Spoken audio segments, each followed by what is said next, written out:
Bismillahirrahmanirrahim. Assalamualaikum warahmatullahi wabarakatuh. Apa itu sistem ekonomi Islam?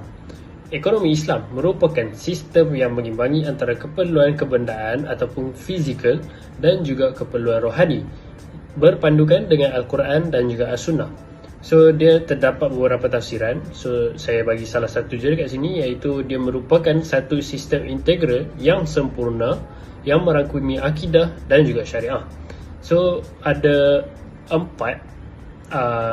transaksi yang penting yang perlu kita elakkan dan juga diharamkan. So, memang patut elaklah, iaitu riba, gharar, maisir dan juga tadlil. Riba bermaksud sebarang tambahan ke atas hutang akibat tempoh dan tambahan dalam urusan melibatkan item-item tertentu iaitu ribawi. Riba ada 2 jenis iaitu riba al-buyu iaitu jual beli dan riba ad-duyun iaitu hutang. Allah telah berfirman dalam surah Al-Baqarah ayat 275, A'udzubillahi minasyaitonirrajim. Wa ahallallahu al-bai'a wa harrama riba, yang bermaksud Allah telah menghalalkan berjual beli dan mengharamkan riba. Sebagai contoh riba al-buyu, menukarkan 10 kg beras biasa dengan 5 kg beras basmati. Kedua-duanya adalah beras walaupun berlainan kualiti. Pertukaran mesti pada berat yang sama. Contoh riba ad-duyun pula, apabila si A meminjamkan duit RM1000 kepada si B dan meletakkan syarat si B mesti memulangkan balik sebanyak RM1200 nanti. Lebihan RM200 tersebut adalah riba. Okey, apakah itu gharar? Gharar dari segi istilah ialah merujuk kepada sesuatu yang tidak diketahui hasilnya. Secara ringkasnya, gharar ialah sesuatu yang tidak jelas kepada mana-mana pihak yang berkontrak, sama ada pembeli ataupun penjual dan selainnya. Okey, elemen ketidakjelasan, ketidaktentuan dan ketidakpastian ini boleh membawa kepada persekitaran antara mereka. Sebagaimana sabda Rasulullah SAW yang bermaksud Rasulullah SAW melarang jual beli al-hasyah, iaitu tikam dengan melempar batu dan jual beli gharar. Hadis riwayat Muslim. Justru mengapa Rasulullah melarangnya? Ini kerana sudah jelas bahawa gharar adalah ketidakjelasan pada transaksi sehingga ia menyusahkan serta merugikan banyak pihak. Tambahan pula, gharar terbagi kepada 3 jenis, iaitu gharar fahish, utama ataupun yang berlebihan, gharar yasir, sedikit ataupun kecil.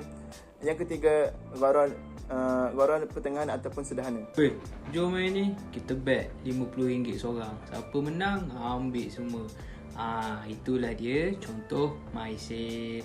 Apa itu maisir? Okay. Perkataan maisir ni bermaksud memperolehi sesuatu dengan mudah atau memperolehi keuntungan tanpa usaha. Okay. Islam melarang semua bentuk urus niaga di mana keuntungan kewangan boleh diperolehi hanya berdasarkan dengan nasib, spekulasi dan bukannya dengan usaha gigih kita sendiri untuk mendapatkan keuntungan tersebut. Okey, kata maisir dalam bahasa Arab adalah memperolehi sesuatu dengan sangat mudah tanpa kerja keras atau mendapat keuntungan tanpa bekerja, yang biasa juga disebut sebagai berjudi. Istilah lain yang digunakan dalam Al-Quran bagi maisir ni adalah azlam.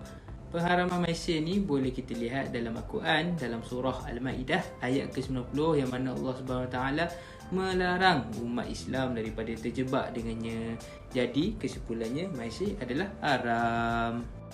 Penipuan dalam jual beli boleh berlaku dalam pelbagai bentuk, dan antaranya penipuan yang telah dirancang oleh penjual itu sendiri kerana ingin melariskan produknya atau menarik perhatian bagi pembeli untuk mendapatkannya.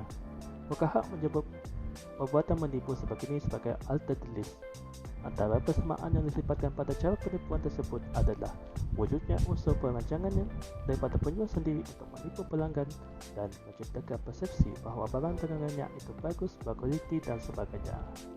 Sesungguhnya perbuatan menipu adalah salah di sisi Islam. Bahkan perbuatan tersebut tidak menunjukkan akhlak seorang Muslim yang sebenar. Justru itu, hukum keharusan jual beli boleh bertukar menjadi haram kerana wujudnya unsur-unsur yang dilarang atau diharamkan. Baiklah rakan-rakan sekalian, apa yang dapat kita simpulkan daripada pemetanan sebentar tadi ialah kita dapat mengetahui bahawa apa sahaja perniagaan, transaksi maupun akad yang melibatkan perkara-perkara gharar, maisir, tadlis dan juga judi tidaklah memberikan apa-apa faedah kepada diri kita maupun kepada orang lain, malahan mengundang kepada kemurkaan Allah Subhanahu Wa Taala kerana melanggar perintahnya. Maka dari itu, sebagai seorang Islam, sebagai seorang Muslim sejati, wajar untuk kita menjauhi perkara tersebut serta mengajak rakan-rakan kita yang lain untuk turut meninggalkan perkara tersebut.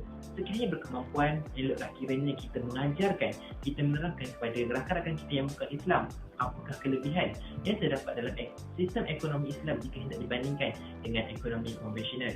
InsyaAllah bersama dapat kita membina satu empire tamadun Islam berdasarkan ekonomi Islam yang lebih utuh dan lebih stabil pada masa akan datang, insyaAllah. Dan itu sahaja daripada kumpulan kami. Assalamualaikum warahmatullahi wabarakatuh.